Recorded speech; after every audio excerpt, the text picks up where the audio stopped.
Honestly, I don't have a fucking clue how to originally start this video. Honest to God, I did not have a Scooby fucking do how to start this video. You know, we lost Bray Wyatt, we lost Terry Funk over the past few days. You know, within 26, 27 hours of each other's passing. It's upsetting. It sucks, especially for Bray Wyatt, you know. Heart attack at 36, not being able to see his children grow up, not being able to spend the many more years with his wife, not being able to see his family grow and mature and all that jazz. It's tough. It sucks. It's very, very hard to start a video like this, and you know, for once, and I'll do this now.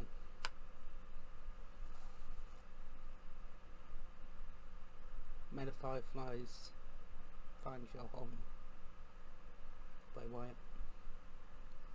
Into middle age and crazy. Race hell with that. But we are here. We are going to try. I'm going to try and entertain you whilst watching AEW All In. So, hello everybody. Welcome to the AEW All In London review. This is a very entertaining show. This is going to be good. There's a lot of good matches on the card. We are going to be positive today. We are going to be celebrating the life of Bray Wyatt. We are going to be celebrating the life of Terry Funk in this show. I am hoping that happens. And this is going to be a very entertaining show. So we had our pre-show. We had the 0 hour. They talked about the matches on our main card for the first hour.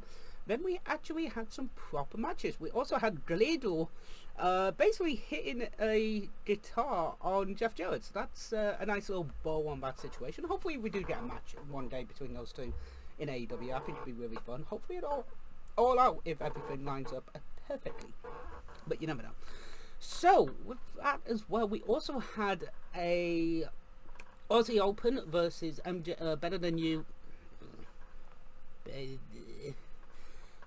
which is actually quite entertaining. That was really fucking cool. It was really fucking good. Like, that was a damn good matchup. And Better Than You actually win the ROH World Tag Team title, so it brings in more into what's happening in the main event. That's very entertaining.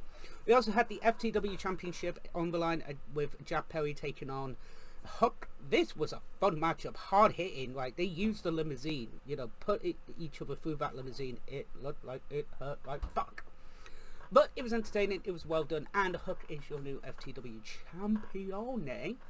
So our opening contest is going to be CM Punk taking on Samoa Joe. So let's get to that. So we just had Samoa Joe versus CM Punk for the Real World Championship. This was entertaining. This was really good. You know, they had a lot of they've faced each other like 5 times now at this point, in the Legendary Trilogy in ROH, to AEW Collision, to All In. You know, this was our opening contest. It was a very entertaining matchup. And a lot of things, you know, there was Hogan references, there was a Cena reference, there was Terry Funk references. This was really fun. And, you know, Punk does win. He doesn't win with the GTS. He wins with the Pepsi plunge off the top rope. I don't think he's ever hit that move on Joe. I could be wrong on that one. If I am, please, comment section below. Definitely put it in there. So, entertaining. You know, Punk retains with the Pepsi plunge. I don't think he wanted to do the GTS just in case. But, you know what, still a good way to win the belt. So, next up is our trios match. It is the Bullet Club Gold and Tanahashi. Not Tanahashi. Yeah, it is. It's Tanahashi with Don Callis. Taking on Adam Page, Kenny Omega, and Kota Ibushi. Takeshita. Sorry, it's Takeshita. I am wrong on that one. So, yeah. Let's get to this matchup. This is going to be sick. So, we just had the trios match between Takeshita and Bullet Club Gold versus Omega, Ibushi, and Adam Page. This was good. Like, Paige, Ibushi, and Omega worked really fucking well together. Managed to get everything in at the same time. Managed to work together well as a team. It was fucking brilliant. Bullet Club Gold and Takeshita got over as heels. They were fucking happy as they were good as heels. It was very entertaining. This was a fun matchup, but Takeshita gets the win after a roll-up and the tights were pulled. So a little bit more happening with that one. Hopefully we will see a singles match between those two, and Omega will definitely win that one. But this was a fun matchup. It was entertaining. It was bloody brilliant. And apparently Punch still can't learn his lesson after All Out, because apparently there was a fucking incident. If I can update you more when I know more. This is happening legitimately live right now. Apparently it was it happened with Jack Perry before the match, before the opening contest. So here we go. It is Youngbots versus FTR. Everything that's happened recently, I don't know who's going to win this one. So let's find out, shall we? So we just had FTR versus Youngbots for the AEW Tag Team titles, and to be honest with you, I'm actually shocked by the outcome. I actually thought they would actually do the title change here. I thought they would actually put the belts on the Young Bucks. This was, it's FTR versus Young Bucks. It's chapter 3 of their feud. It's their third and final match. This was fucking goated. This was really fucking good. It's two of the best tag teams in AEW today going up one more time. And it was fucking brilliant. Like, there's nothing more to say about it. It was fucking brilliant. I do have something to say about the whole fucking Punch situation. I think it's time for him to go, personally. Look, I loved the Punk. I love CM Punk. I think he's a really good wrestler. Back in the day, he was fucking brilliant. But he's just causing way too many problems now for AEW. Like, he's causing so many issues. And yes, it's the other people. It might be the other guy starting it. But there's a way to handle things, and this is not the way, personally. I think he needs to I think he honestly needs to fuck off, personally. I didn't like the way that the whole situation with all blowout happened. It was stupid as fuck. But, if this motherfucker is causing more problems, then he needs to be fucking yeeted. I'm sorry, but he has to be yeeted. But that's one person's opinion. There are fans of his. I understand that, but at the same time, if you're gonna cause fucking issues, if you're gonna cause problems, you need to fucking go. Nicely, end of the fucking day. So nicely, we'll get to our next matchup. Hopefully, it will not put a damper on it. Again, if I do get any more information about it, I will update you guys on here. If not, I will update you guys on Twitch in the tomorrow afternoon at twitch.tv/TCLTN. I'll have a link in the description below as well, just to give you guys a heads up if I find out any more information about the Punk Jack Perry situation. But now, ladies and gentlemen, it is time for Stadium Stampede. It's the Blackpool Combat Club with Santana and Ortiz, the returning Santana and Ortiz, taking on the best friends, the Penta El Zero Miedo, and Eddie fucking Kingston. Holy fuck. I feel like Eddie's gonna kill Claudio. Like, those two are gonna fucking murder each other if they get hands on each other. Holy crap. Let's watch this match. This is gonna be fucking going. So, we just had Stadium Stampede. Holy shit, what a match! Fucking hell! Oh my god. So, Sue came out. Holy shit, she got a pop. And I like this. This is from Sean Ross Sapp. So, obviously, Sue comes out, Moxley kisses her, and then Trent and Chuck Taylor literally just kill the Blackpool Combat Club. Like, you kiss my mother, you die! But legitimately, this is true.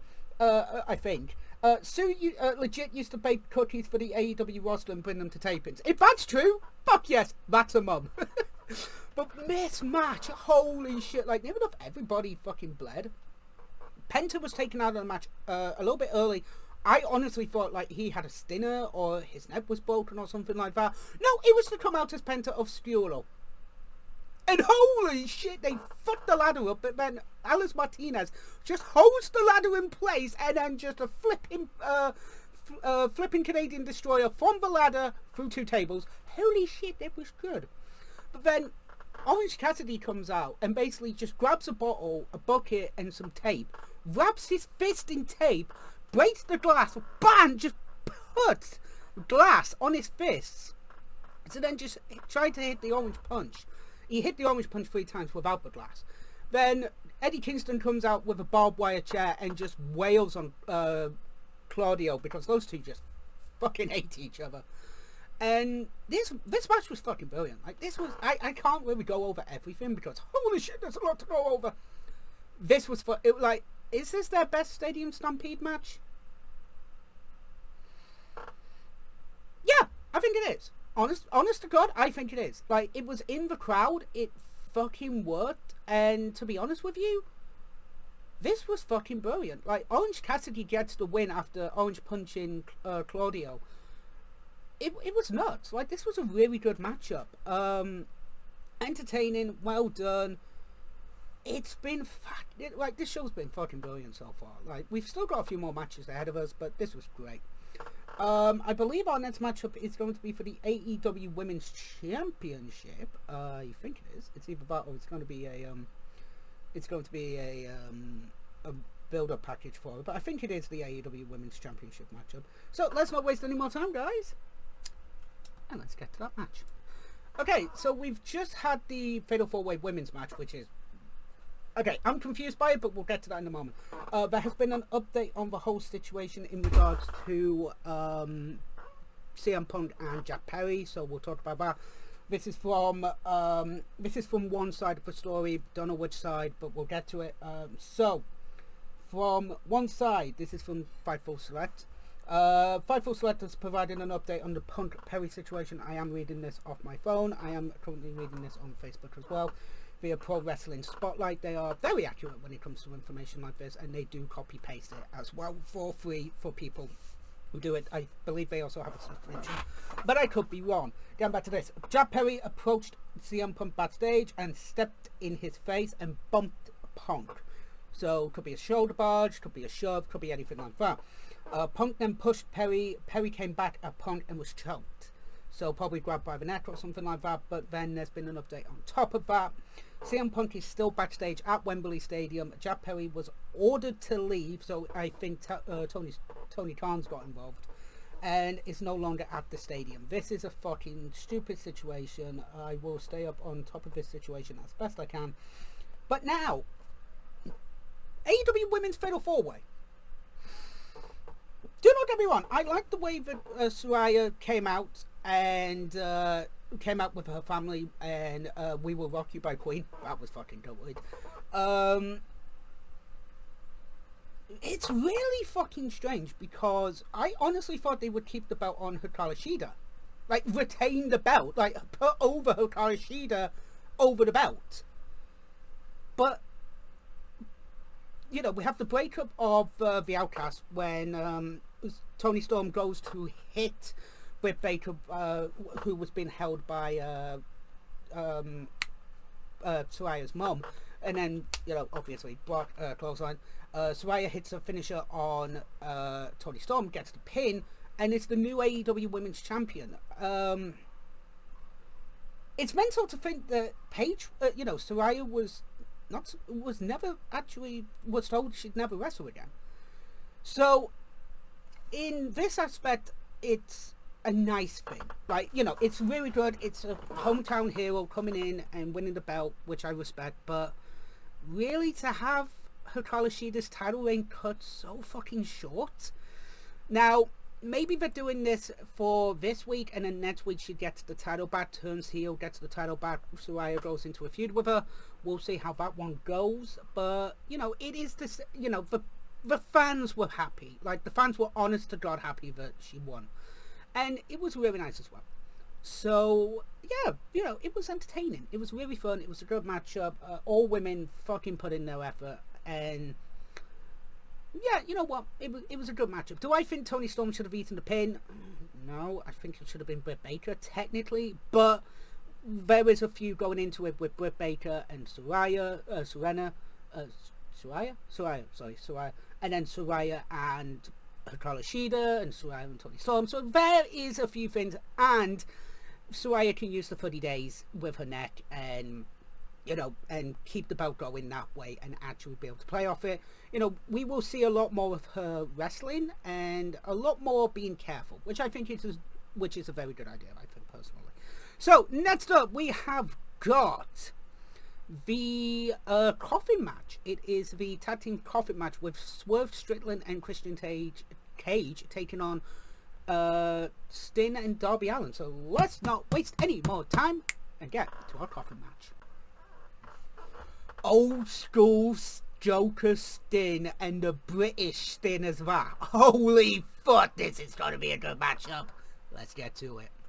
Also, Seek and Destroy by Metallica for Sting and Darby Allin. Fuck yes! Let's get to this matchup.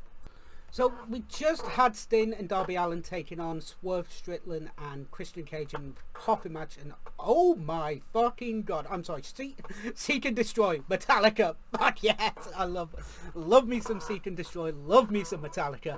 This was fucking mental. Sting going through putting Swerve Strickland through a table. The table didn't fucking break, but he just goes, sorry Strickland, and just full on sticks on Strickland to get him through the table.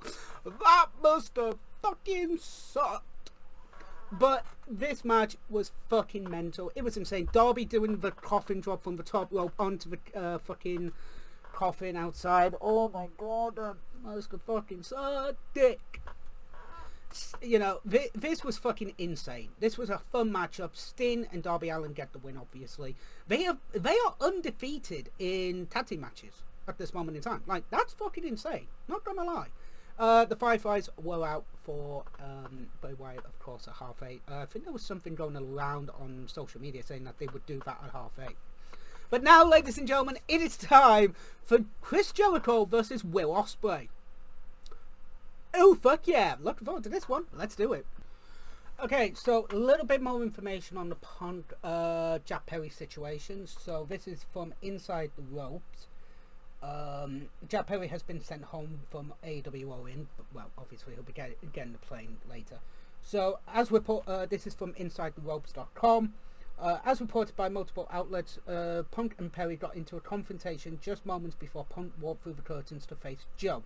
The incident came after Jack Perry took a shot at Punk during his pre-show match with Huck. Just before taking a suplex on a limo, Perry said into the camera, "Real glass, cry me a river," a reference to a backstage disagreement with Punk, where the veteran tried to advise Perry against using real glass in the segment or in the match. It was reported that Jack Perry threw a temper tantrum. Don't know how true that is. It's being told the spot was dangerous. Furthermore, it was claimed that Perry had one eye on getting injured, so he could take some time off. Again, we don't know how true that is. Give me a second. It's now being reported by Mike Johnson of PW Insider that Perry has been sent home. The report from Johnson notes that the prevailing story is that Perry confronted Punk and there was pushing between the pair, which I've stated before. The initial story suggested that Punk struck Perry, but the veteran coming to the fore. But the version coming to the fore is that Perry was caught in a choke. Punk is still at the venue, but Perry was ordered to leave. So that is from PW Insider. As of the information, it's still a stupid fucking situation to even start with. Glass is not fun. Glass is never fun to be thrown through. Trust me, I know. So yeah, this was a fucking stupid decision on Jack Perry's part, and should have just and should not have actually done it nicely. But young stars and all that jazz nicely. So again, we've got Ospreay versus Jericho happening now. We'll get into that we'll get into it at the end of the match. So let's carry on. So we just had Jericho versus Will Ospreay, and holy shit, this match was good. This was a damn good match. AEW are pulling out all the fucking stops for this show. And to be honest with you, so far this has been their best fucking show. you know, I'm biased. It is in the UK, but they have literally pulled out all the fucking stops for this show. It has been fucking brilliant. It has been a damn good show. Ospreay with the win after the fucking Storm Cutter on two attempts on the Storm Cutter. Fucking brilliant. He's beaten Kenny Omega, Kazuchika Okada, and Jericho in 2 months. That is fucking insane. That is mental. Really fun matchup. Really entertaining. And I feel like we're going to be seeing a Sammy Guevara heel turn. Give me a moment. Oh, a shove.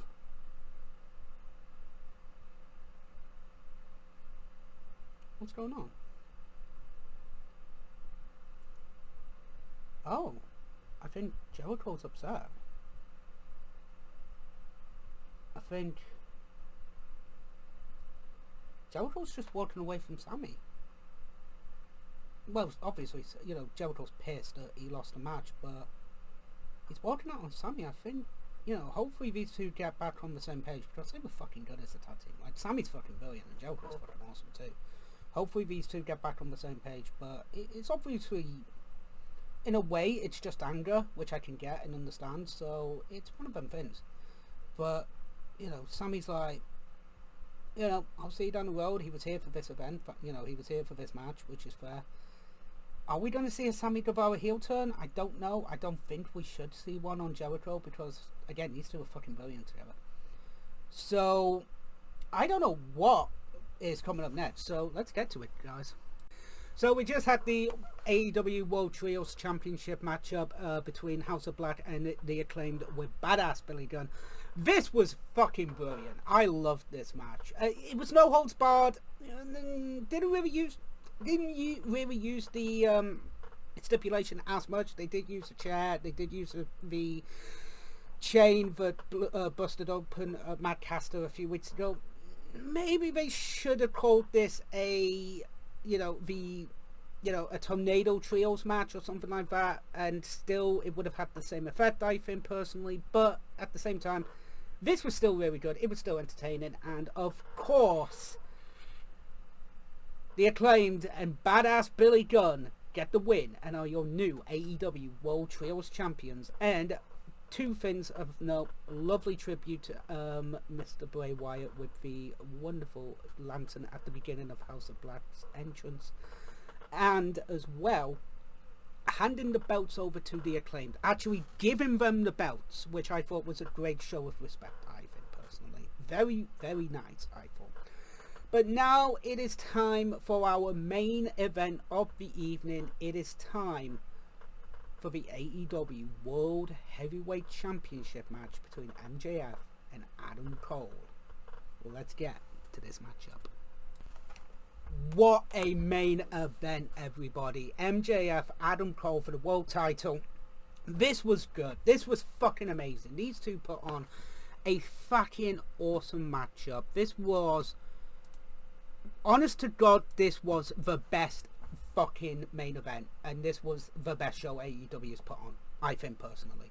I have been there. I've not been there since day one, being a fan, but I've loved watching AEW, and I'm honestly, this is AEW's best fucking show, hands down. And I'm saying that now. I think this was their best fucking show. They took it, they ran with it, they did do the double pin, and then they basically turned around and said, fuck this shit, we're going until there's a fucking winner in Wembley. And MJF gets the win with a roll-up, and they're still best friends. That is fucking brilliant. There's not much to say on the whole MJF versus Adam Cole match. It's gonna be fucking good no matter what. But yeah, I honestly thought they were going to do a double turn. I thought they were going to put MJF as a face and Adam Cole as the heel and have him win the belt that way. But no, it didn't happen that way. This was a fucking amazing show from top to bottom, up and down the card. It was fucking awesome. And honestly, bar the bollocks that's happened outside of the show itself with the Jack Perry and fucking CM Punk bullshit, this was fucking brilliant. This was a great show. It was absolutely awesome. And to be honest, everybody should be proud of what they did today, because it was fucking brilliant. So I am going to be heading off. I am going to be chilling. I have got this episode to upload, so I will catch you then. Honestly, I don't know when there'll be an episode of CWS. I will try and get one out ASAP, guys, for you all. But ladies and gentlemen, thank you so much for watching my AEW All In London review. I will see you next week, confirmed, for Payback on Saturday, and then All Out on the Sunday. And also, AEW All In London is happening on Sunday 25th of August. Better start making some plans. So with that, ladies and gentlemen, I will see you later in TTFN. Ta-ta for now.